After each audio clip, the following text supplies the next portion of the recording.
Saludos, buenos días para todos y todas. Hoy, bienvenido a nuestro podcast CISO 360. Le damos la bienvenida en el día de hoy a nuestro profesor emérito, el doctor Manuel Valdés Piscini.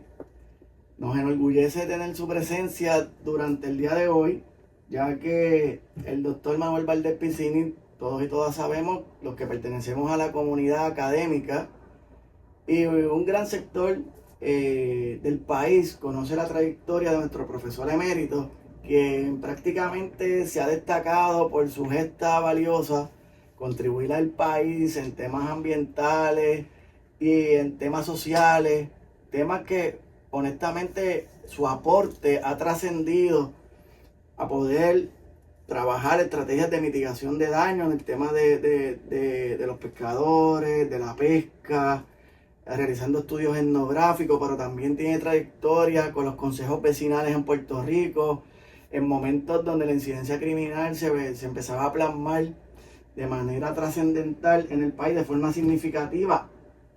En vez del doctor Manuel Valdés Piscini, Manolo, ¿cómo te encuentras? Muy bien, agradecido y honrado por la invitación que me hace de estar aquí con ustedes en este proyecto, este proyectazo del Departamento de Ciencias Sociales. El placer es nuestro y este segmento lo llamamos cara a cara. Manolo, vamos sin rodeo. En la mañana de hoy vamos sin rodeo. Vamos allá. Primera pregunta.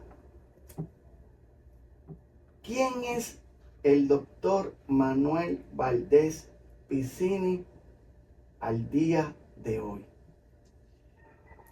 Bueno, yo soy un profesor e investigador que continuó mi práctica de investigación muy activamente aquí en la universidad y en el país.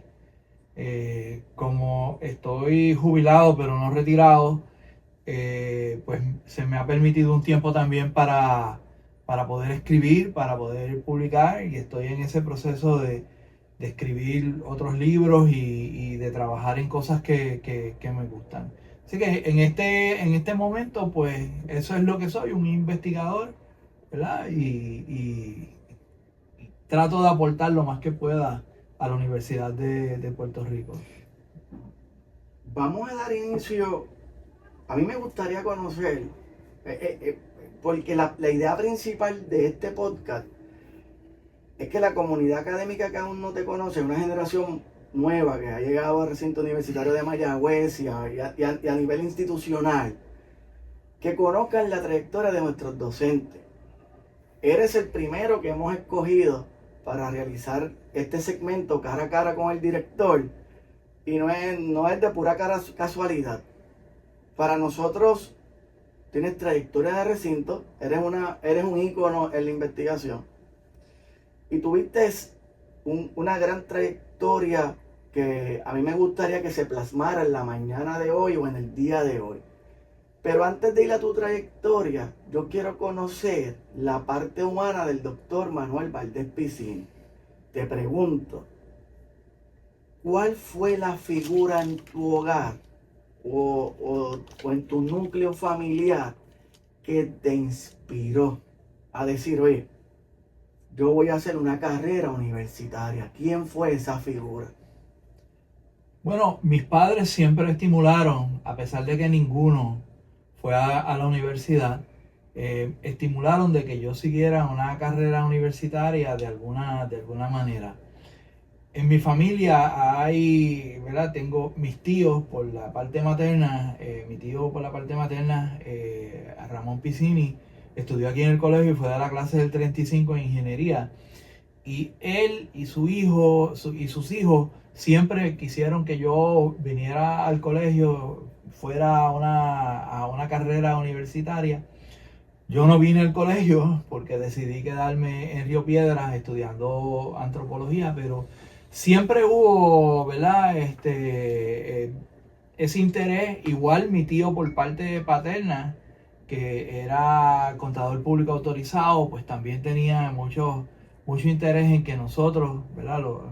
Mi hermano y yo, pues hiciéramos carreras universitarias. Así que yo creo que había un interés en la familia por eso. Excelente. ¿Ese núcleo familiar estaba constituido de cuántas personas? ¿Qué nivel perteneciste a la clase alta, clase media? No, yo vengo de lo que se puede decir clase pobre, ¿verdad? Mi papá no llegó a octavo grado, sin embargo era una persona muy interesada en las artes, en la literatura, en la poesía, y además en la política porque él trabajó como taquígrafo, una, un oficio que ya nadie conoce, que es la persona que toma las notas en la Cámara de Representantes. En ese entonces, con el Partido Socialista, que luego, ¿verdad?, hubo transformaciones en ese partido, estamos hablando de los 30, los 40, pues así las cosas, él, ¿verdad? Él me estimuló mucho a la cuestión de la lectura. Mi mamá también era una persona ¿verdad?, de escasos recursos también. Se graduó de escuela superior y siempre estimuló conmigo la lectura. Me llevó a la biblioteca Carnegie a tener una tarjeta de la biblioteca, me llevaba a las librerías a comprar libros en el Viejo San Juan, porque originalmente yo viví en el Viejo San Juan los primeros años de mi vida y mis padres vivían alquilados en el Viejo San Juan, y cuando se dio la oportunidad, esa gran oportunidad que se le dieron a los puertorriqueños y las puertorriqueñas de tener casa propia, se mudaron ahí a Santa Juanita en Bayamón, donde yo me mudé con ellos y viví allí. Pero, ¿verdad? Fuimos de la clase media baja a la clase media pobre, que trataba de echar hacia adelante, ¿verdad? Y una de las maneras de echar hacia adelante era ir a la universidad. Así es que yo fui de los pocos de mi familia, por ambos lados, que pudo ir a la universidad y graduarse, y me parece que el único que pudo también hacer posgrado de la familia, ¿verdad? Así que, ¿verdad?, con grandes sacrificios de parte de mi familia. Entras a estudiar a la universidad, pero ¿cómo tomas la decisión de estudiar lo que decidiste? ¿Qué criterios? ¿Quién fue el que te orientó? ¿Cuáles fueron esos primeros mentores que tuviste? Bueno, cuando estaba en la escuela superior siempre me interesó la historia y la arqueología. Originalmente me interesó eso. Y participé en una organización juvenil de la escuela que tenía que ver con arqueología. Y el presidente de la organización se llamaba Manuel Esteban Alegría, que después posteriormente fue uno de los grandes locutores de este país. Y su tío era don Ricardo Alegría. Y don Ricardo Alegría nos recibió en el Viejo San Juan, nos dio una charla. Pero para mí ya la suerte estaba echada. Yo, ¿verdad?, pensaba que eso era lo que quería hacer. Y ahí me aceptaron en la Universidad de Puerto Rico. Mi papá insistió en que estudiara economía porque con la antropología me iba a morir de hambre. Eso no tenía ninguna salida. Y yo dije, pues sí, voy a tomar algunos cursos en economía. Tomé un curso en economía, pero ese mismo semestre tuve la oportunidad de tomar un curso con uno de los grandes eruditos e intelectuales de este país, Eugenio Fernández Méndez. Una figura extraordinaria en las ciencias sociales en Puerto Rico, en la historia de Puerto Rico.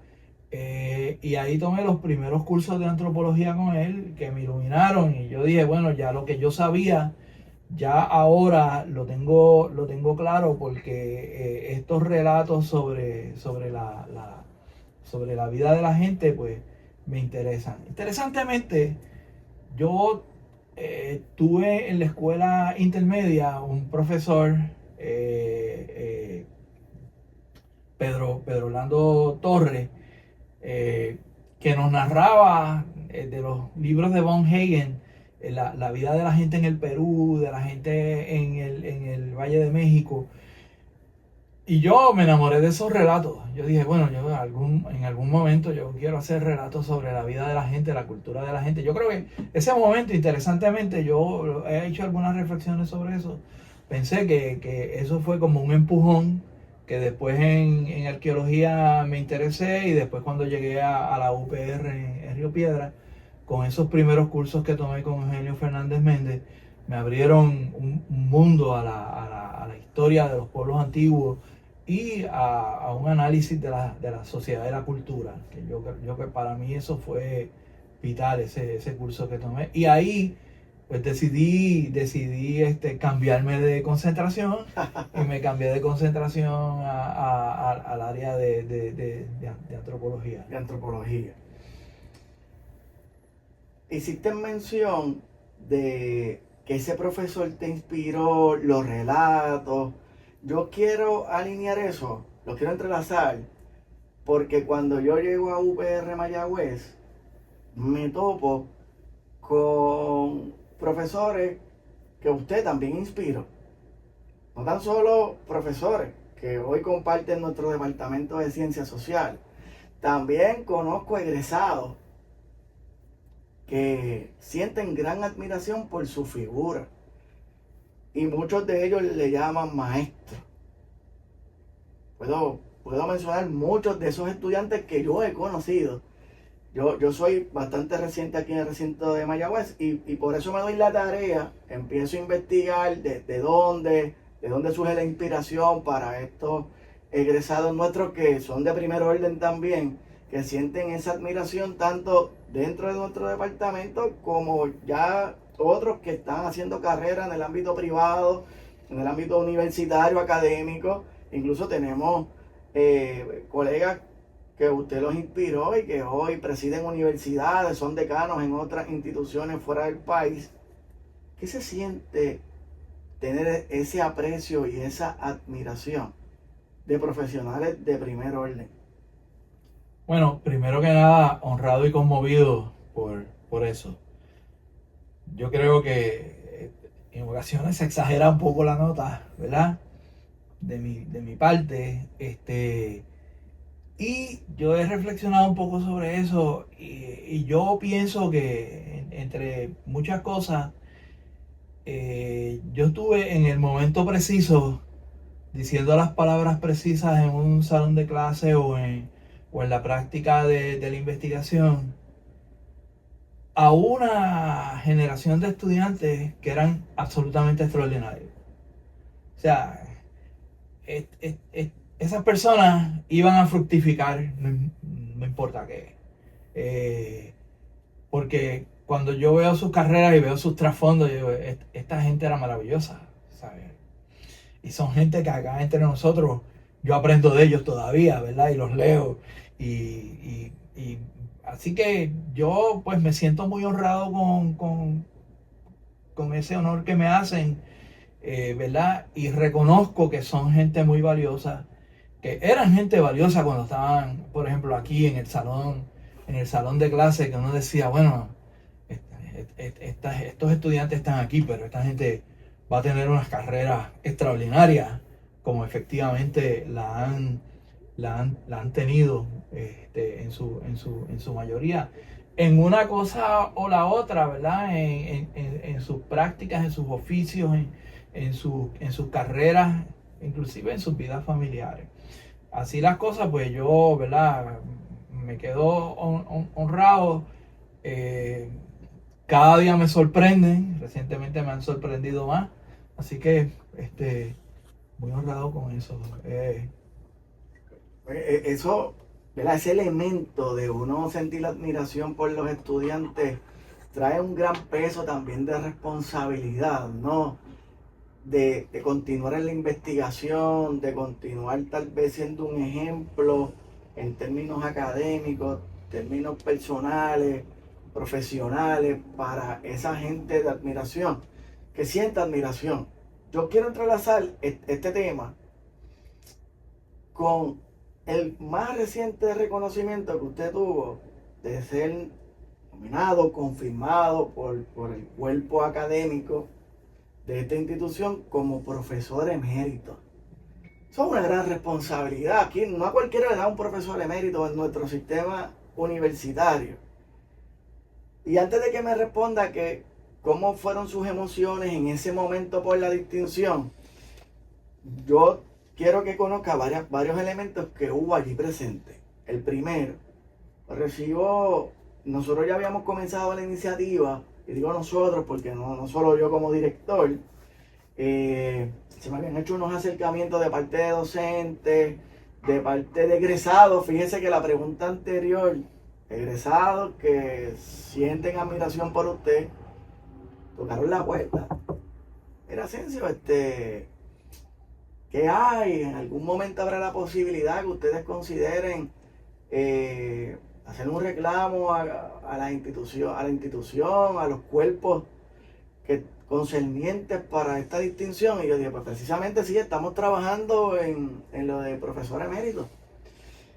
Pero nos hacía falta la documentación, ¿verdad?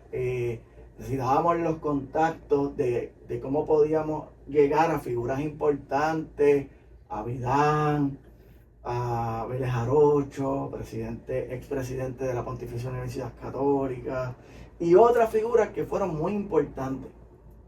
Choco Quintero. Así que yo dije, diantre, yo tengo que moverme rápido porque esto me genera una gran presión como director. Así que empiezo a tocar base. Y ahí entra Mario Núñez, ahí entra el doctor Ana Sagasti, ahí entran egresados muy importantes suyos, que yo no los conocía a todos, conocía a algunos, pero tengo que empezar a moverme rápido. Primero porque a nivel administrativo tenía una responsabilidad vicaria fundamental, no quería fallar en el proceso y queríamos articular un buen expediente. Esto, ¿verdad? Esto que voy a comentar ahora, a mí me resulta curioso. Recibí una llamada de una persona, quien no voy a identificar, y me dijo, mira, tienes que documentar eso bien porque si a Manolo no le llegan a aprobar eso, le puede causar una frustración emocional. Y yo de verdad lo que hice fue reírme. Yo no creo, tú me dices. Para nada. Si eso se hubiese denegado... Para nada. Eso, ¿verdad? Yo... Hubiera reflejado un trauma emocional. Para nada. Yo no tengo ningún problema con eso. ¿Verdad? Yo he aprendido, y sobre todo he aprendido mucho con mi compañera Astrid Cruz, que esas cosas egocéntricas uno no las debe albergar en el corazón. Y para nada, las distinciones son bien recibidas, muy bien recibidas. Cuando te llamamos y te decimos, Manolo, esto es lo que va, estamos ready, levantamos un expediente. Hoy te digo que por eso entrelazo los egresados, los que sintieron admiración por ti, porque cuando tocamos la puerta, las cartas de recomendación llegaron inmediato. ¿Qué significa para ti ser un profesor emérito? Bueno, primero que nada, es una enorme distinción que he recibido con mucho aprecio, con mucho cariño, por lo que eso significa, tanto por las acciones del departamento, la tuya en particular, por la de la gente que escribió la documentación y las cartas. Así que es algo que le tengo mucho aprecio. Mucha gente utiliza ese título mucho más que yo, ¿verdad? De llamarme profesor emérito. Yo no, ¿verdad? Se me hace un poco difícil mencionar que tengo esa distinción, pero es una distinción interesante porque eso implica que uno sigue siendo un profesor bona fide de la universidad y viene obligado aunque no a dar clases, pero a dictar cursos, pero viene obligado a participar en una serie de actividades de la universidad, y aumenta el compromiso que uno tiene con la universidad, que, como tú sabes, ya yo lo tenía.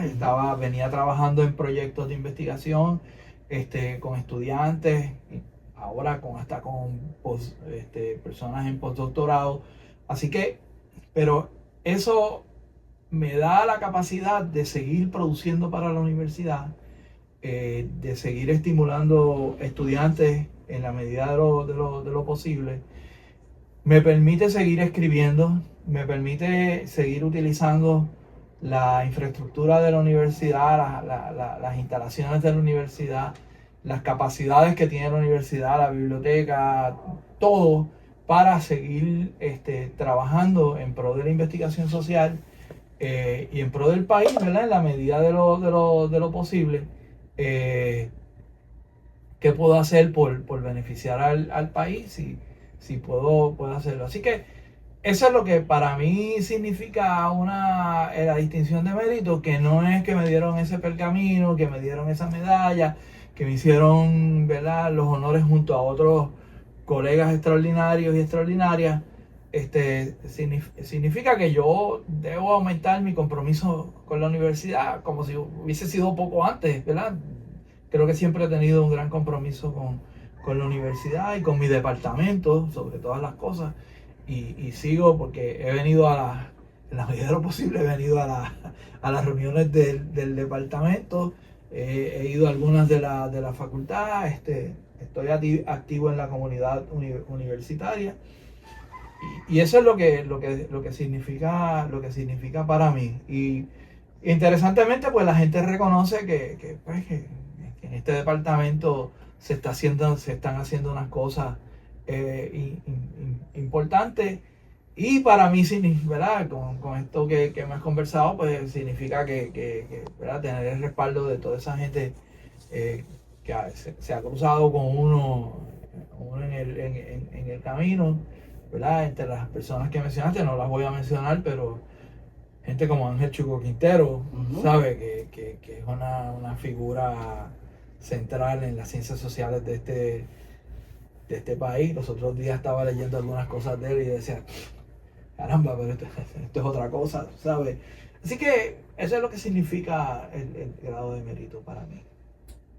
Quiero preguntarte en este cara a cara, y para la gente que nos está sintonizando, estamos desde CISO 360. Hoy nos acompaña nuestro profesor emérito, el doctor Manuel Valdés Piscini, quien tuvo y tiene una gran trayectoria académica. Y precisamente, no todo en una trayectoria es perfecto, pero en una trayectoria como la suya, de tantos logros, tantos éxitos, tantos proyectos de investigación, si fuera a escoger un top 3, ¿cuáles usted entiende han sido sus 3 proyectos más significativos? Pero también, ¿con cuál de los que no menciona se quedó con un sinsabor, con algo que faltó, algo importante por cerrar el capítulo?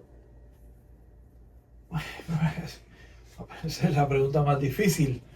Porque, ¿verdad? Yo pongo alma, corazón y vida en todos los proyectos. Yo, les tengo mucho aprecio, ¿verdad? Yo creo que también mencionar cuál han sido los más importantes, pues hay una cuestión personal, ¿verdad? De cómo uno ve la cosa. Resulta que yo, ¿verdad?, la gente que me conoce me asocia con la costa y los pescadores. Pero hubo un momento de mi vida que yo como que me harté de la costa, ¿verdad? Estamos hablando de hace mucho tiempo. Sí. Estamos hablando de los 90. Pues dije, bueno, ya he hecho como que muchas cosas, pero yo quisiera hacer algo en otro sitio. Y uno de los sitios que yo tenía en la mente era trabajar en el Yunque. Y se dio esa oportunidad porque un día entraron por esa puerta del departamento personas que trabajaban en el Yunque en los proyectos de conservación de esa área natural, que entonces se conocía como el Caribbean National Forest, y vinieron acá a ver si nosotros había un equipo de trabajo que estuviera dispuesto a hacerlo. Y para hacer una larga historia corta, sí, nosotros dijimos que sí. Nos metimos en eso. Eso significó ir todos los fines de semana al Yunque, a quedarnos allí en el Yunque, a hacer entrevistas a los visitantes. Todo un año en ese, que yo ahora lo pienso y digo, yo no sé ni cómo yo lo hice. Porque, wow, ciencia social aplicada, ciencia social aplicada. Sí. Después que nosotros terminamos ese proyecto, la gente del Yunque nos dijo, caramba, nosotros necesitamos que alguien haga un estudio cualitativo, porque aquello era un estudio cuantitativo, un estudio cualitativo de los visitantes en el Yunque, porque queremos armar una cosa que se va a llamar el Portal del Yunque, que es ahora el centro de visitantes. Wow. Y nosotros le dijimos, pues sí, estamos en la mejor disposición, tienen un mes para hacerlo. Y en un mes nosotros hicimos entrevistas cualitativas en todos los puntos del Yunque, hasta Mount Britton, hasta la torre de Mount Britton, haciéndole entrevistas a la gente, entrevistas a los niños, dibujos con los niños, todo eso. Y después, una semana para hacer el análisis de los datos, pusimos toda esa información junta, y entonces nos dijeron, tienen que hacer una presentación al grupo de arquitectos y de gente que va a hacer las exhibiciones en el Yunque para eso, para que ellos sepan qué es lo que piensa la gente, los visitantes que van al Yunque. En ese entonces los tres profesores éramos Virgilio Rodríguez, Alfonso Latoni y este servidor. Y allí fuimos. Cuando fuimos, la gente del Yunque nos dijeron, tienen 10 minutos. Wow. Para presentar los datos. Entonces, la firma era Cardona, Sierra y Ferrer, una de las firmas grandes de arquitectura, que fueron las que finalmente diseñaron el portal. Y entonces ahí, ¿verdad? Yo era el que iba a presentar la cosa, y empecé a presentarlo, y de momento, pues, la gente del Yunque nos dijeron, ya. Yo dije, pues aquí no te tenemos, porque el tiempo que nos dieron fueron 10 minutos, y el señor Sierra de la firma dijo, ¿quién les dio 10 minutos a ustedes? Aquí los que mandamos somos nosotros. Uy, los que ponen el billete, los que ponen el billete. Nosotros queremos oír toda esa presentación, toda, ahora mismo. Y ahí nos despachamos con la cuchara grande y dimos la presentación, y con esa presentación y otros estudios que hicimos se diseñaron las primeras exhibiciones del Portal del Yunque, y ahí empezaron ellos a tener una visión cultural. Menciono el Yunque porque un estudio cuantitativo de los visitantes, un estudio cualitativo de la percepción de visitantes extranjeros y locales, y posteriormente el especialista en recursos culturales del Yunque, Jeffrey Walker. El nombre nos puede equivocar porque es un jíbaro de San Germán. Se crió en San Germán con padres estadounidenses toda su vida. Su papá trabajó aquí en Tropicales, en las investigaciones tropicales, y su mamá allá en la Interamericana. Tenían un proyecto de entrevistar a las personas que trabajaron en el Cuerpo Civil de Conservación. Y nos dijeron, ¿ustedes quieren trabajar en este proyecto? Conseguimos fondos de FIPI, de fondos institucionales para la investigación de Administración Central. Conseguimos fondos del Yunque, hicimos entrevistas por toda la isla, sobre todo en el área esa de Luquillo. Y posteriormente Jeffrey me dijo, ¿quieres venir conmigo a los archivos en Washington DC y en College Park, en Maryland, para sacar toda la información? Y fuimos, yo fui con él, y de ahí se produjo el libro La transformación del paisaje puertorriqueño, con el Cuerpo Civil de Conservación de 1933 a 1942, que yo invité a publicar a José Eduardo Martínez, que era estudiante, había sido estudiante en el proyecto, y a Michael González, que había sido estudiante en el proyecto, pero ya los dos eran como que facultad. Okay. Y entonces se produjo ese libro. Así que ese proyecto del Yunque para mí fue extraordinario, porque todos los estudiantes, todos los que participaron, sintieron un afecto grande por ese proyecto. Además, publicamos otros artículos, o sea, se publicaron artículos y se publicaron otros trabajos sobre lo que estaba pasando en el Yunque. Así que ese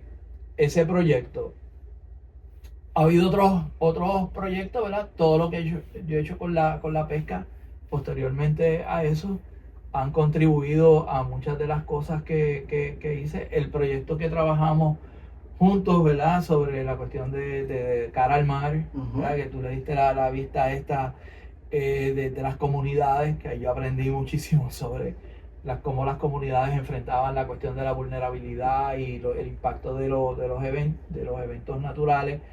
Pero me dio la oportunidad de meterme un poco más en la historia de muchas de esas comunidades. Así que ese proyecto. Y un proyecto que todavía me falta por culminar, fue un proyecto que hice sobre el consumo del bacalao en Puerto Rico y la relación entre Puerto Rico y Terranova, que publiqué un artículo sobre eso, pero tengo cantidad de documentos porque yo fui a los archivos de Terranova en Canadá. Wow. a buscar esa información. Se me ha quedado un poco en el tintero los consejos de seguridad vecinal. Que fue un paro, o sea, yo que soy un poco más de esa área, plasmado a seguridad pública, la relevancia que tienen los consejos, y cuando yo empiezo a leer, me topo, digo, espérate, Manolo, todos los consejos, Rafael Hernández Colón, háblame de la relevancia de los consejos. Para nosotros eso fue un proyecto bien importante, y se publicaron muchas cosas, pues se publicaron informes técnicos, se publicaron artículos, ¿verdad? Fue un proyecto que consolidó, ¿verdad? Logramos consolidar el conocimiento de la psicología, porque ahí estuvo Joseph Agüero, que en paz descanse, que en aquel entonces los datos, Agüero venía aquí de madrugada con un estudiante, con Ketty Nazario, y se metían ahí a meter los datos de manera remota en SPSS. Tú sabes, que eran miles de entrevistas de los consejos de seguridad vecinal. Y entonces Liceto Casio hizo un análisis de la documentación que había ahí. Jaime Gutiérrez y yo hicimos la fase de campo con estudiantes que fuimos. Algunos de ellos han sido fiscales, ¿sabes? Algunos son profesores en Estados Unidos, y tomaron muchas notas de campo que tenemos sobre muchas cosas que pasaron en esas comunidades. Y fue un proyecto maravilloso que yo quisiera como que tener una publicación más amplia, publicando las notas de campo de los estudiantes y los profesores, para que la gente viera cómo nosotros fue que observamos y redactamos mucha de la información que pudimos obtener de la gente que estaban inmersas en ese mundo. Que fue un proyecto, ¿verdad? Importante, porque el gobierno dijo, tú sabes, el país está ingobernable. Los medios de comunicación decían, la oleada del crimen es una cosa avasalladora. Tenemos que hacer algo, y la cosa que vino fue este proyecto, que era la participación de la comunidad, tratando de modificar el ambiente para evitar la criminalidad en sus comunidades. Con sus luces y con sus sombras, me parece que fue un gran proyecto del gobierno de Puerto Rico. ¿Lo retomaría hoy ante los cambios estructurales que existen en la subcultura criminal? Ha habido un cambio de generación, códigos diferentes. Sin duda, yo creo que hace falta un estudio similar en eso. Un detalle que te quiero comentar: en aquel momento, cuando nosotros le decíamos a la gente, sobre todo a algunos colegas en Río Piedra, que estábamos haciendo este estudio, nos miraban con un poco de suspicacia, porque pero ¿qué tú haces metido con el Estado, con el aparato represivo de la policía? Porque, ¿verdad? Era una cosa así, metidos con ellos, con los cuerpos de seguridad. Uh-huh. Y nosotros decíamos, bueno, nosotros tenemos un centro de investigación social aplicada. Hablaremos de eso en breve. Un proyecto de investigación social aplicada que nosotros queremos, ¿verdad? Aportar al país de alguna manera, y este es un proyecto importante porque involucra a las comunidades y al Estado le interesa saber si el proyecto funciona. Y nosotros estamos ahí para hacer unas observaciones en esa dirección. Eso fue lo que aportamos. Interesante, porque cuando me topo con tus lecturas y los estudios que realizaste, pues conoces que recientemente, cuando creamos el Observatorio de Seguridad Pública y Asuntos Urbanos, antes de la creación, con el proyecto de SIGRAN de vulnerabilidad de las costas, nos dio la oportunidad de acercarnos a consejos vecinales del área oeste. Y qué bueno que ya tenemos la lectura de tus estudios, porque nos dio un punto de referencia para nosotros un poco plasmar las necesidades que tienen comunidades hoy, que tienen una población de adultos mayores que vivieron allí, primero se asentaron, crecieron, se desarrollaron, hoy adultos mayores, y se sienten desprotegidos y han tenido que recurrir precisamente a consejos vecinales para buscar crear una estructura que le dé mecanismos y recursos de seguridad a los residentes. Por eso te hice la pregunta, ¿cuán necesario sería hoy? Y comparto tu opinión. Definitivamente yo creo que hace falta otro estudio en esa dirección para comparar, porque las circunstancias no son las mismas, la población no es la misma, ¿verdad? La demografía ha cambiado, la policía no es la misma, estoy seguro. Ahora con una sindicatura federal. Exacto, el Estado no es el mismo, ¿verdad? Porque en estos momentos el gobierno que está siempre ha pensado que una de las grandes posibilidades es la mano dura. Y en aquel entonces Hernández Colón dijo, bueno, no lo dijo de esa manera, pero era la mano blanda del Estado, tú sabes, vamos a trabajar con las comunidades, cosa que no se veía bien en ciertos sectores de la comandancia de la policía, ¿verdad? Porque, claro. Porque lo de nosotros es meterle caña a los criminales, no estar conversando con la gente e involucrándola en lo que está pasando. Y se hizo un esfuerzo bien grande de convocar a comunidades, ¿verdad? Hay un escrito larguísimo que yo creo que hace falta volver a leer. Yo, ¿verdad?, lo leí, pero hace falta destilarlo para que esté disponible para la comunidad, que se hizo con las reuniones que se hicieron con las comunidades, aparte de lo que nosotros hicimos, ¿verdad? Así que es importante ese proyecto, y lo es más en el sentido de que muchas comunidades se ven asediadas por proyectos y acciones que atentan contra el medio ambiente, ¿verdad? Y muchas de esas acciones son acciones criminales.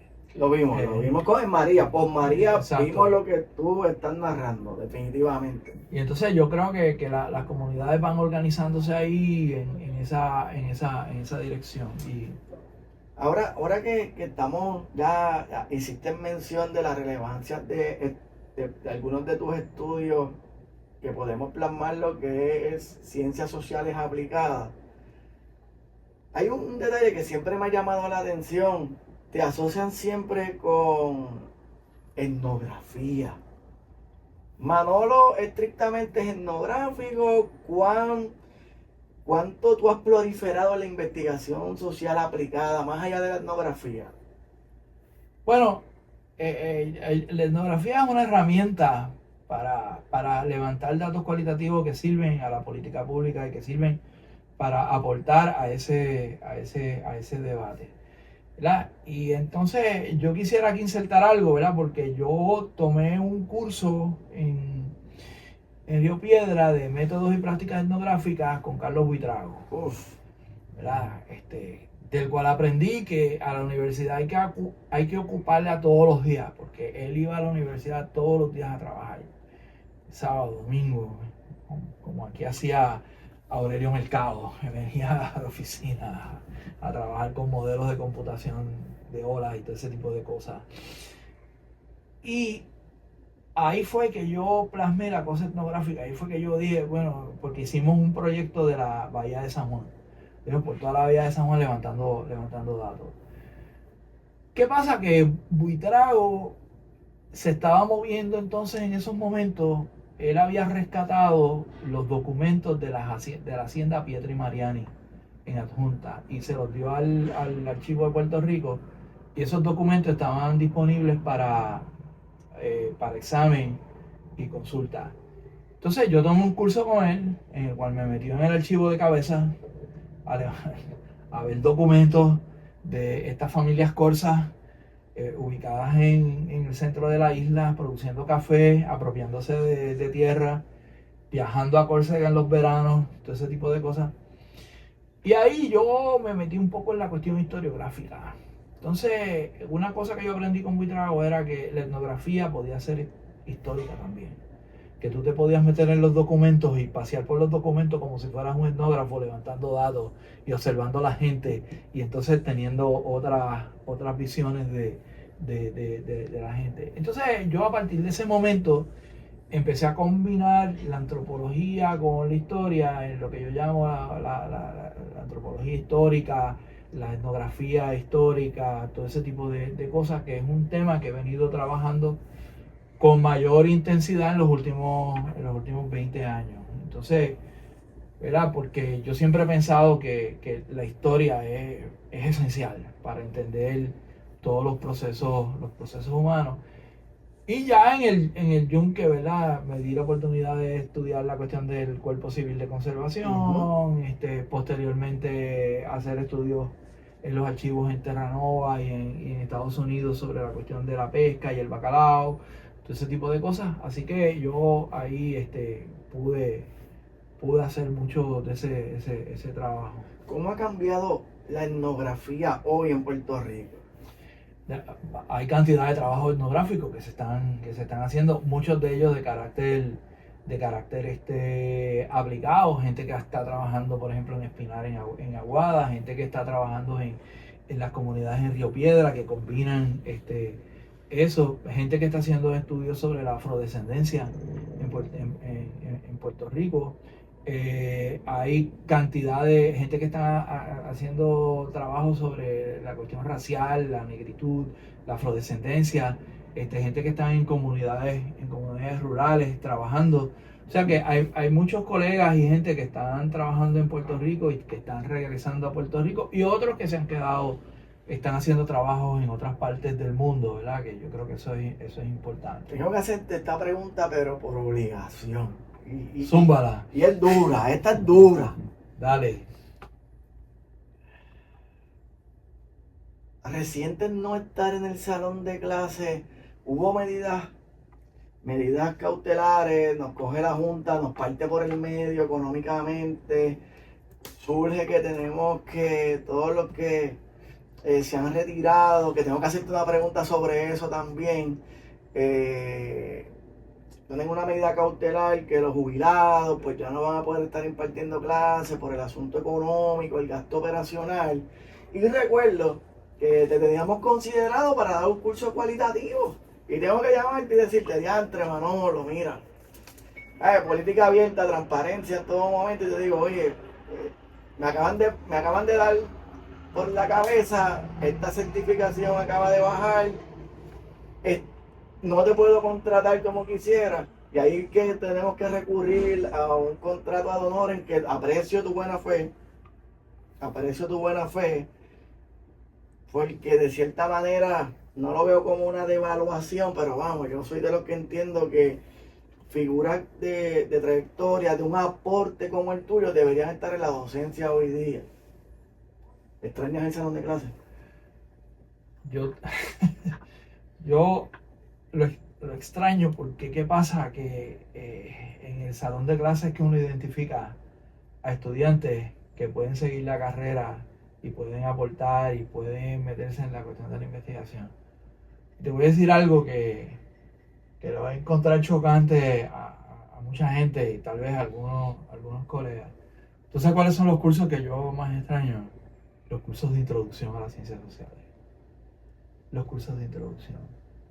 Porque ya sea los cursos de introducción a CISO o los cursos de introducción en antropología, porque ¿qué pasa? Que la mayor cosecha de estudiantes investigadores yo la recogí en los cursos de CISO. Lo comparto contigo. En los cursos de introducción a las ciencias sociales. Y de ahí para adelante, curso reciente, estoy dando un curso de CISO. Veo a este muchachito que se acerca, que me dice, ay, profesor, a mí me interesa la cosa de investigación, yo estoy en literatura comparada, pero me interesa, vente a trabajar conmigo, vente a trabajar conmigo. Está a punto de ir a Irlanda a hacer trabajo de campo antropológico, con una beca de la Werner Green, que es una de las grandes fundaciones en antropología. Un día estoy aquí al lado dando un curso de ciencias sociales y hay una muchacha allí de Guánica que empieza a hacer preguntas, esto, investigación. Y yo le digo, ¿usted está interesado en investigación? Cuando se termine el curso, venga a verme que la voy a reclutar. A reclutar fue la directora del proyecto del Yunque. Wow. Hizo la maestría, yo estuve en su comité de maestría. Hizo el doctorado, yo estuve en su comité de doctorado. Trabajó conmigo en proyectos fuera de la universidad y en la universidad. En estos momentos le echamos de menos. La muerte se nos la llevó, ¿verdad? Pero un tremendo recurso de este país. Y esos son solamente dos ejemplos.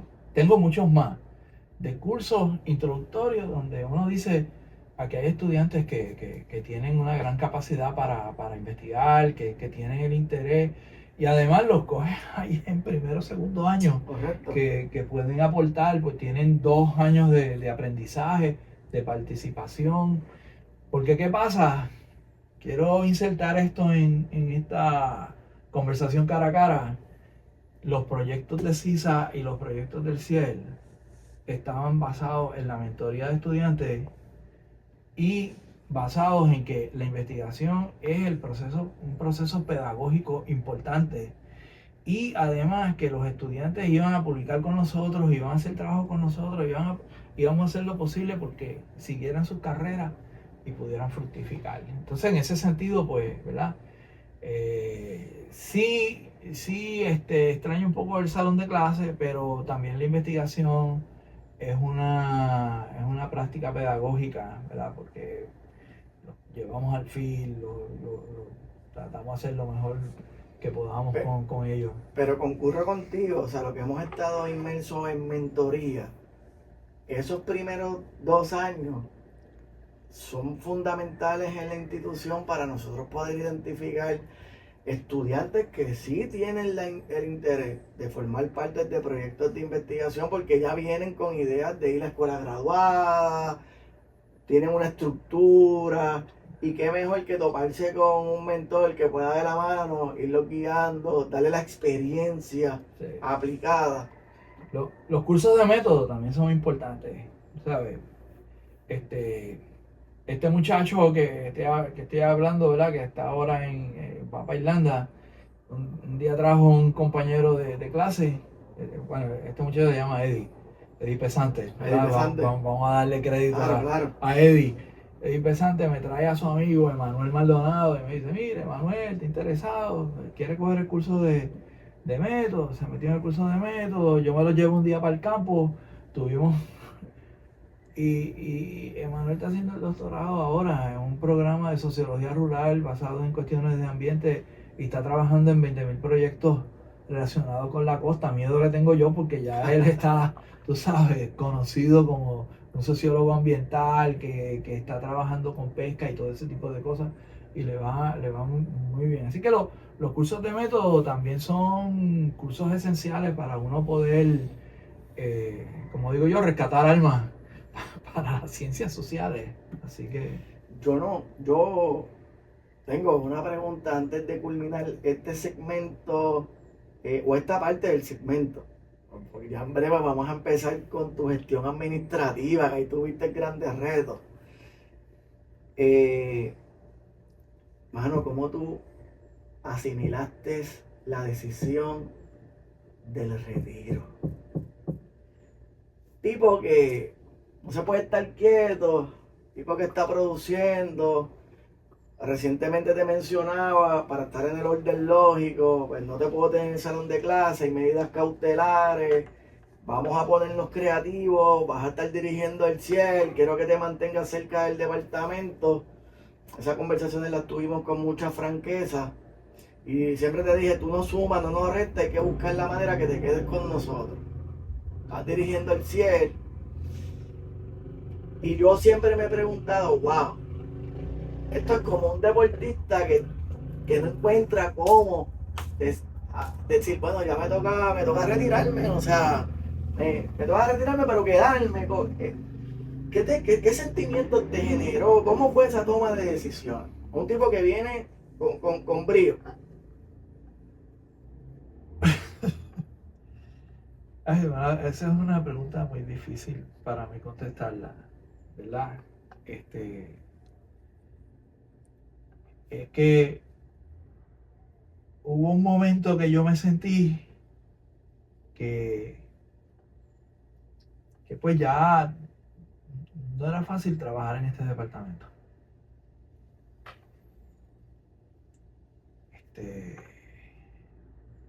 Pedí algunas concesiones de cursos y de horas, horarios y ese tipo de cosas y vi que la cosa no era muy, muy viable. Y yo dije, bueno, en ese momento yo le había metido 34 años al colegio. O sea que tampoco era que... Duro. Yo le metí 34 años. Y yo dije, ven acá. Si yo me retiro,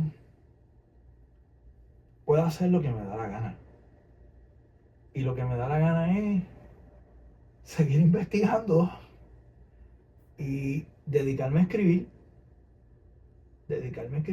y seguir produciendo y haciendo otras cosas ligadas a la universidad, pero sin tener, ¿verdad? Y aquí a boquejarro, sin tener que estar sometido a un departamento con unas condiciones que en aquel momento yo no encontraba que eran necesariamente favorables. Hubo también otras razones personales, ¿verdad? Que no voy a entrar en ellas. Otras razones personales, y yo dije, bueno, yo creo que es el momento de hacer mutis por el foro y hacer otras cosas y aportar a la universidad desde otro ámbito. Porque es que yo no me veo fuera de la universidad. No. Y por eso es que cuando se me otorgó el grado de mérito, para mí eso fue, me abrieron la puerta. La puerta estaba abierta, ¿verdad? Porque tú la abriste, Sigra me había abierto las puertas, tú me la abriste aquí en el departamento y entonces yo dije, bueno, ¿sabes? Con esto yo tengo carta blanca para poder hacer otra serie de cosas aquí en la universidad. Y así fue. Pues esa pregunta yo tenía que hacerla obligada. Siempre me preguntaba y lo comparo, tú sabes que me gusta el béisbol. Y siempre he dicho que un gran deportista se va en el prime. No cuando acaba con su carrera, con las estadísticas, que está intentando ahí, y quiere mantenerse y los números empiezan a colapsar. Tú te fuiste en el prime. Sí. Fuiste en el prime. Sí, y hablando de eso, hubo gente que me dijo, pero tú todavía puedes tirar 2 o 3 entradas. Claro.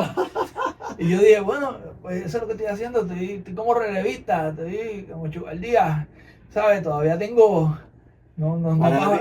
Fanático de los Yankees, hablando de los Mets. Douglas Santos llega a escuchar esta entrevista, se le va a inflar el pecho. No puedo, tú sabes, no estoy para lanzar juegos completos, pero porque también, bueno, tú sabes, también la estamina venía restándome y me dio la idea de que estaba perdiendo la memoria también. O sea, de que mis facultades mentales estaban mermando. Y yo dije, bueno, para hacer el ridículo, mejor lo hago lejos del departamento.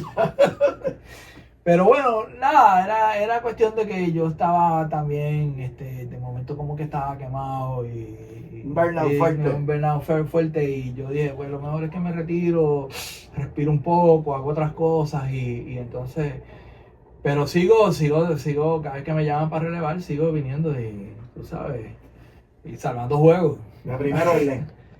Así que eso.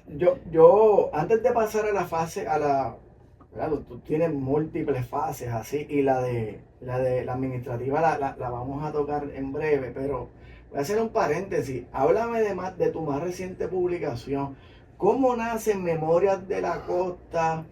Mano, ¿quiénes fueron tus colaboradores allí? ¿De dónde surge la idea de plasmar prácticamente gran parte de tu trayectoria? Bueno, vamos a ponerlo aquí para que se vea. Claro. Para que la gente lo vea. Lo caché ahí. ¿Y dónde está? ¿Y dónde está disponible? Sí, seguro. Memoria de la Costa viene, el título lo dice, porque como te dije, pensaba que estaba perdiendo un poco la memoria y la edad, tú sabes, yo ya estoy en 71, ya uno no es el mismo de antes, y yo dije, bueno, pues yo creo que ha llegado la hora de hacer algo. ¿Qué pasa? Que algunos colegas habían compilado cosas que habían escrito antes. Y yo había tenido una serie de trabajos sobre Memorias de la Costa en 80 grados. Entonces dije, déjame coger ese grupo que no son todas, pero un puñado de esas publicaciones, ¿verdad? Editarlas, darle un giro, pero que yo tenía otras publicaciones, otras cosas que había escrito que no se habían publicado.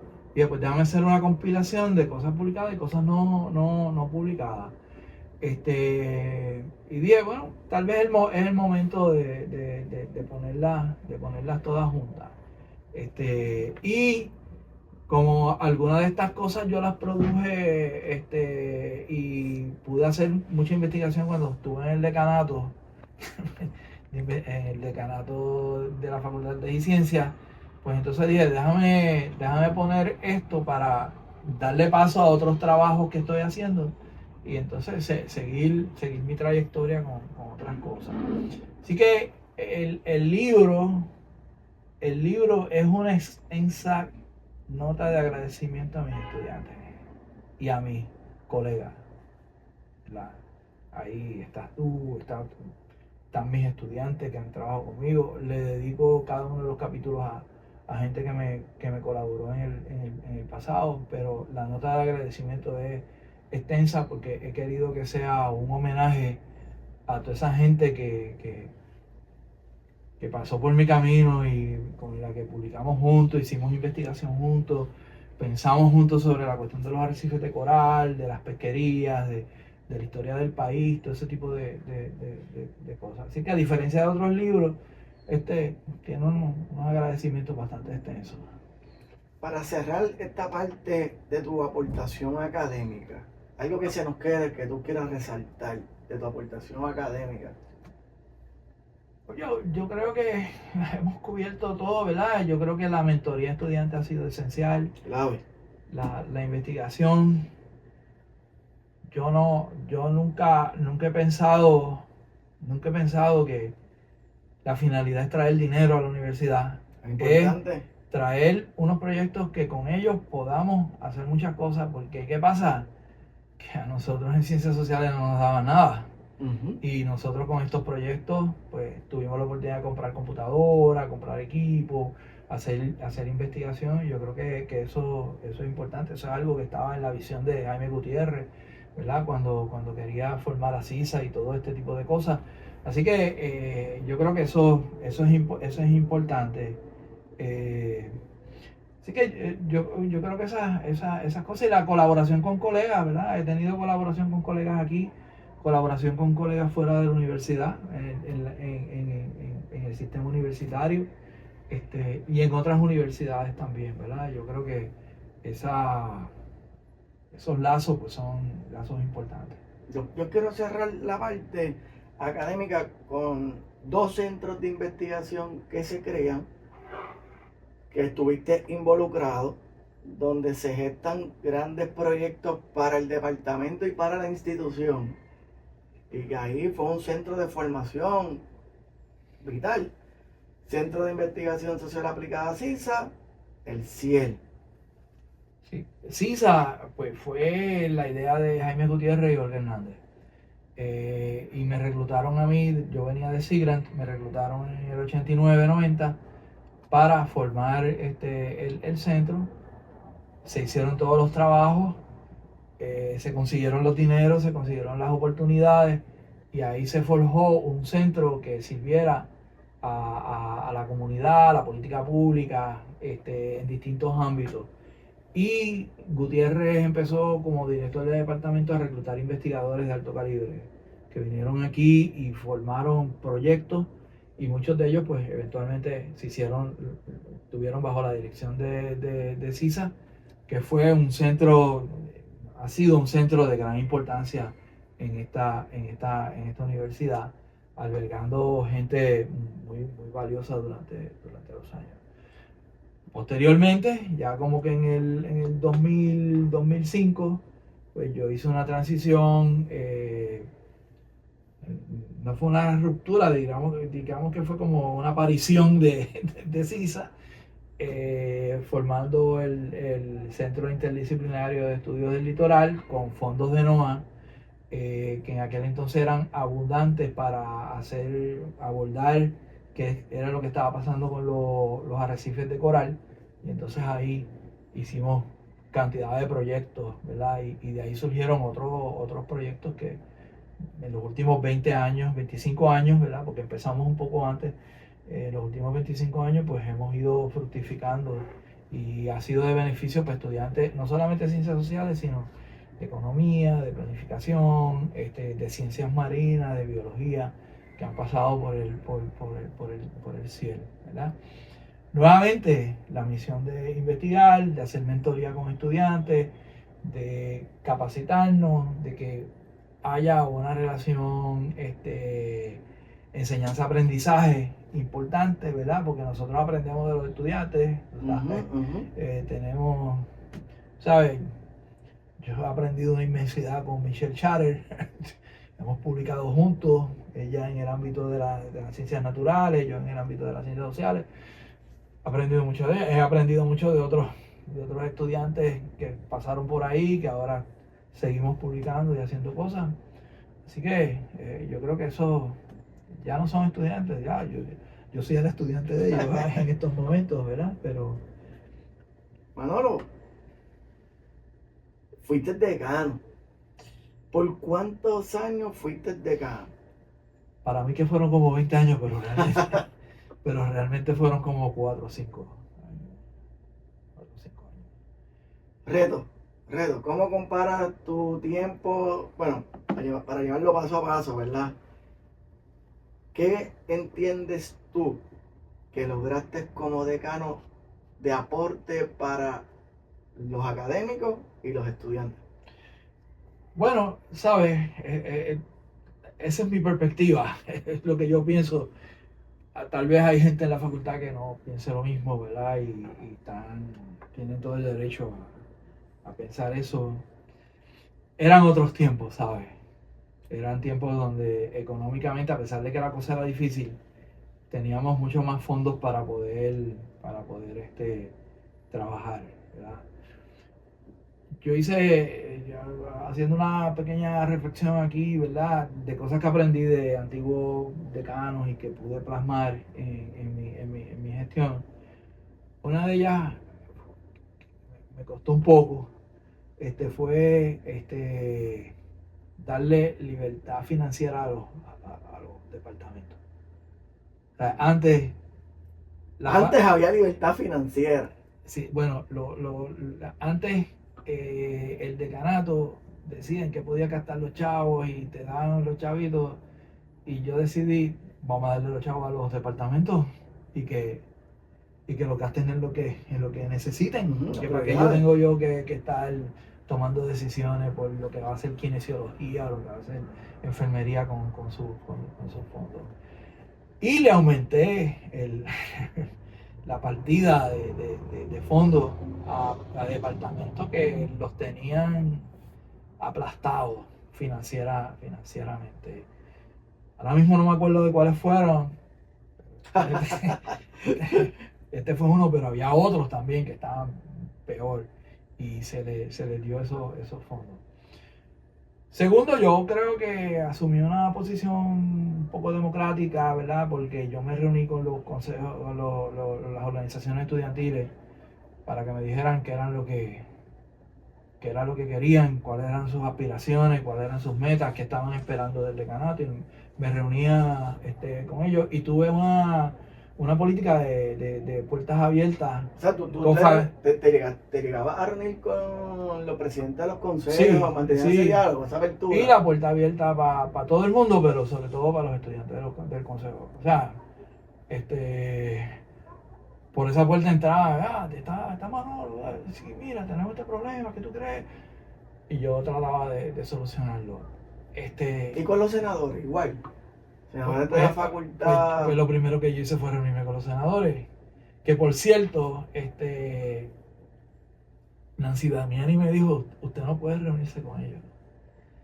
No puede convocarlos a una reunión. Los puede invitar a conversar. Interesante, ¿verdad? Porque todos tienen sus reglas. Ajá. Y yo los invité a conversar y les dije, yo lo que quiero es saber por dónde vamos. Cuando vayamos a una reunión del Senado, qué es lo que va a pasar ahí, dónde ustedes creen que yo debo estar, y si yo no estoy donde ustedes están, lo discutimos primero. Sí. Para evitar situaciones. Evitar situaciones. Y antes de las reuniones de facultad, yo me reunía con gente de la facultad, que usualmente tienen objeciones y cosas. ¿Qué es lo que hay para esta reunión? ¿Qué necesitan? ¿Cuál es el punto? ¿Qué creen que debo hacer? Para yo estar en la misma página y que las reuniones fluyan. Yo creo que las reuniones fluyan. Entonces, yo creo que eso fue algo que hice. También fondos para investigación y fondos para viajes, no solamente de facultad, sino de estudiantes graduados, estudiantes subgraduados. Wow. De que pudieran seguir su carrera. Eso fueron de algunas de las cosas que uno puede hacer dentro de las restricciones que uno tiene como decano, que son muchas. Y eso fueron algunas cosas así que yo... Y algo que yo hice, pero tuvo que ver mucho Nancy y el personal de la oficina, que fue básicamente reunirnos formalmente con todo el personal de la oficina y tener unas reuniones donde hacíamos unos mini retiros para saber dónde estábamos, traer especialistas en áreas de gerencia de programas académicos para dialogar sobre cómo podían mejorar la situación, las relaciones interpersonales. Se hizo un gran proyecto de eso, ¿verdad? Una de las oficiales administrativas de apellido Matos trabajó con Nancy en ese Mariana Matos, que la memoria vaya, pero se hizo un proyecto excelente, ¿verdad? Y entonces yo creo que coordinamos cosas con calidad de vida, ¿cierto? Gracias al doctor Cortina aquí. Se coordinaron cosas con calidad de vida, o sea que se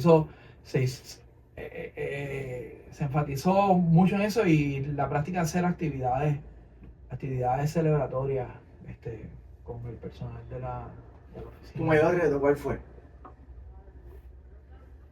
Mi mayor reto fue cuando la universidad empezó a controlar, la administración central empezó a controlar el presupuesto de los recintos y de las facultades, y empezó a hacer microgerencia de eso. Wow. Y eso empezó como la Joan Walker, ¿okay? Hay que decirlo. Y eso empezó a coartarnos a coartarnos las libertades que teníamos. Y entonces también en la figura del oficial de finanzas, del director de finanzas, que, que se convirtió en una figura en ocasiones nefasta para, para eso, dándole instrucciones a los rectores sobre qué debían hacer con la facultad y todo eso. Y cuando eso vino, yo vi, como dicen los gringos, the writing on the wall. Yo dije, por aquí la cosa esto va a caer en otra cosa. Y ahí pues yo, pues, por eso y por otras razones personales también, me retiré.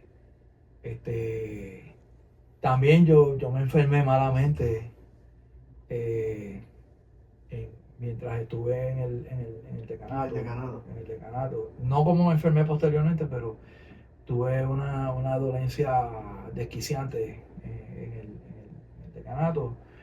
Pero pues la aguanté. Afortunadamente pude tratarla, pero eso. Y déjame decirte algo que pasó en el decanato. Cuando yo estuve ya el primer año en el decanato, yo dije, si yo sigo este ritmo, porque yo llegaba aquí a las 6 de la mañana. No me hables de eso. Y me iba a las 7 de la noche, con todo lo que eso implicaba, la salud y todo eso. Y yo dije, yo aquí me voy a desquiciar. Tal vez me desquicié y no me di cuenta. Yo me voy a desquiciar. Y yo dije, dos veces al mes, yo me voy a desaparecer al terminar los jueves. Y alquilé un estudio en Río Piedra. Entonces me iba el jueves, me quedaba a dormir allí y estaba viernes y sábado el día entero en el Archivo General de Puerto Rico. Wow. Levantando datos sobre la costa, la pesca y la marinería en Puerto Rico y también en el Centro de Investigaciones Históricas de Río Piedra. ¿Qué pasa? Que yo tenía mi teléfono y yo tenía a los decanos asociados. O sea, ¿qué es lo que pasa? Entonces, Sí, ustedes están a cargo hoy, pero si pasa algo, me llaman. ¿Verdad? Yo sí tengo que vuelvo, pero todo está bajo control. En días como estos votarían a uno, ¿verdad? Pero de supuesto por no estar en el sitio. Pero pues con eso yo tuve cierta sanidad mental y además de eso pude levantar una gran cantidad de datos historiográficos sobre la costa que también ayudaron a forjar algunos de estos escritos y otros escritos que están en camino. Hay que buscar la manera de tener terapia cuando uno le mete 16 horas diarias. Exactamente. De trabajo. Así que eso.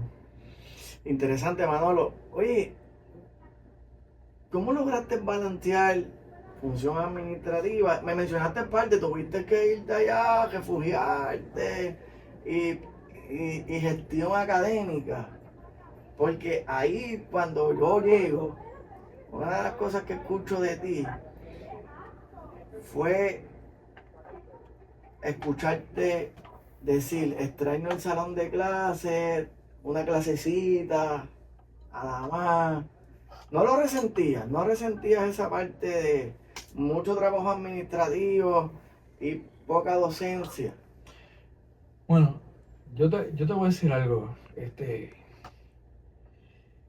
Los decanos teníamos la potestad de no dar clases. De no dar clases. En ese momento. Uy, pero eso era... Bueno. Te voy a decir algo.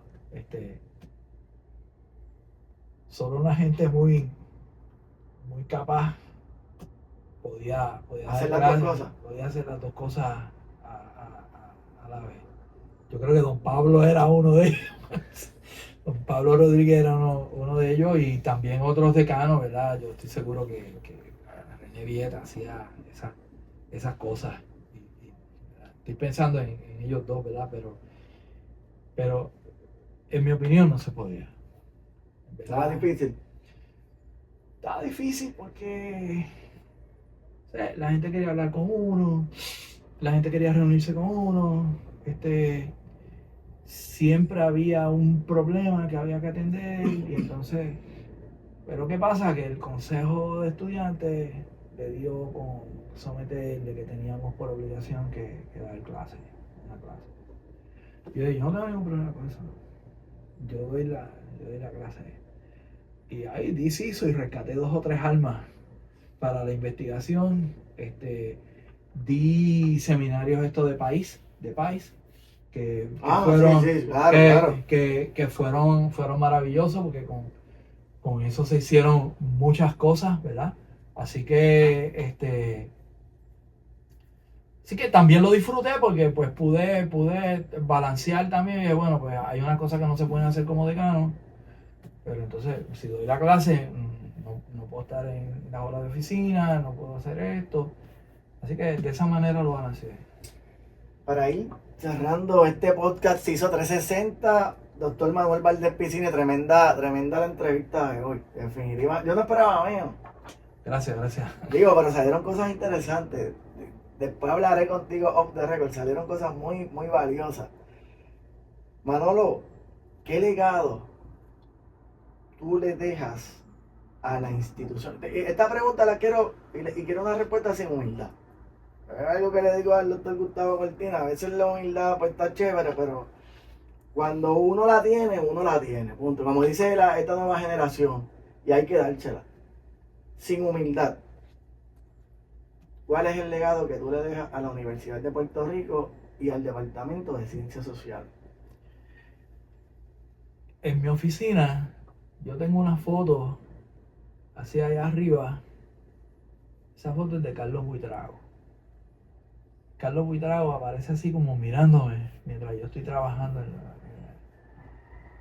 y yo quiero que mi legado sea algo poco parecido, no el mismo, ¿verdad? Pero poco parecido al de Carlos Buitrago. Que la gente entienda que a esta universidad hay que ocuparla todos los días. O sea, hay que venir todos los días a hacer universidad. Y cuando digo venir a hacer universidad, no es que estemos aquí en Chaldón todos los días. O sea, yo puedo estar en Peñuelas y estar en la universidad. O sea, de que tiene que haber un compromiso casi 24/7 con la universidad. No puede hacer sus cosas en el fin de semana, puede hacer sus cosas, pero uno tiene que estar disponible y tiene que estar. Y que si alguien dice, bueno, ¿qué pasó con Manolito Valdés? Manolito estaba aquí 24/7, estaba ocupando la universidad, que fue la lección que nos dio Carlos Buitrago en Río Piedra, de que estábamos disponibles, para hacer cosas, aún sin el tiempo, pudimos estar aquí haciendo eso, escribiendo, publicando, investigando, reaccionando a cosas que están pasando en el país, usar Facebook como una herramienta de trabajo, ¿verdad? Como una herramienta de trabajo, usar los blogs antrópicos como una herramienta de trabajo, y hasta el último momento. Yo creo que Las ciencias sociales ha tenido grandes retos. ¿Qué le dirías a los jóvenes de esta generación que para muchos comentarios que uno escucha, no, ciencias sociales, eso para qué, no tiene sentido, para esos futuros estudiantes que podamos tener? ¿Qué palabras tú le dirías de relevancia de nuestro campo de estudio? ¿Cómo tú haces relevante las ciencias sociales hoy? las ciencias sociales son relevantes porque cada uno tiene que cogerla como una vocación, ¿entiendes? Amar la disciplina. Porque si tú estás tomando las ciencias sociales por tomarla, pues no, pero si tú coges la disciplina y le metes caña a la disciplina, lo haces con vocación, vas a encontrar tu nicho en el espacio de las cosas. Porque ¿Qué pasa? Que no hay un clasificado que diga, estamos buscando antropólogos. No, pero tampoco hay que digan, estamos buscando químicos o biólogos, muy poco, ¿verdad? O gente en otras, estamos buscando físicos. Yo no veo eso. Sin embargo, la física es una herramienta extraordinaria, ¿verdad? Una capacidad. Y yo creo que uno, educándose, como se supone que sea la educación general, o sea, en una amplitud de disciplina, y en la disciplina de uno, forjarse camino. Por eso yo entiendo que lo que se está haciendo aquí con el observatorio y la práctica en oficinas del gobierno es importantísimo, porque así la gente descubre qué es lo que yo puedo hacer con la disciplina de ciencia política o con otras disciplinas que estoy estudiando aquí. La gente dice, bueno, yo no, tú sabes, ¿para qué yo voy a estudiar historia? Bueno, sí, todo tiene que ver con el examen de documentos, ¿sabes? Igual puede hacer carrera en derecho, igual puede hacer carreras en otros campos, ¿tú sabes? Igual en las ciencias sociales. Yo no he tenido un día en que no he tenido trabajo por ser antropólogo, ¿sabes? Y conozco gente que está en antropología que han conseguido trabajo que hace falta el conocimiento antropológico, pero uno se lo tiene que buscar, uno tiene que darse las oportunidades de participar voluntario. O sea, si el voluntariado es una de las cosas más maravillosas que la gente no entiende. O sea, vas de voluntario a una empresa y ya por ahí empieza la cosa y empiezas a aplicar tus conocimientos. O sea, no que vas a usar todos estos conocimientos teóricos y todas esas cosas, tú sabes, en eso, pero tienes unos conocimientos básicos, cómo funciona la sociedad, cómo funciona la gente, cómo funcionan las instituciones, cómo funcionan los programas. Y eso es un conocimiento que te puede servir de muchísimo, de muchísimo. ¿Cómo quieres ser recordado? Yo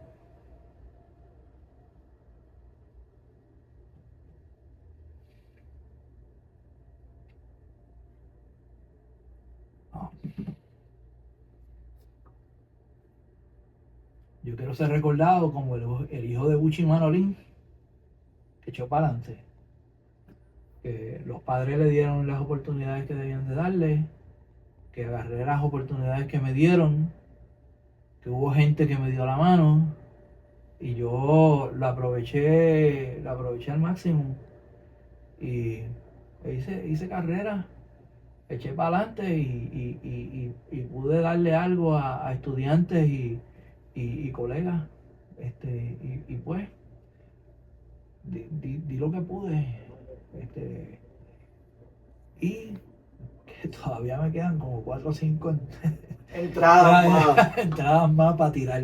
Definitivo. Así que eso, yo quisiera que sea recordado como el hijo de Manolín y Bucha que echó para adelante y que salí de Santa Juanita, ahí en Bayamón, a echar para adelante.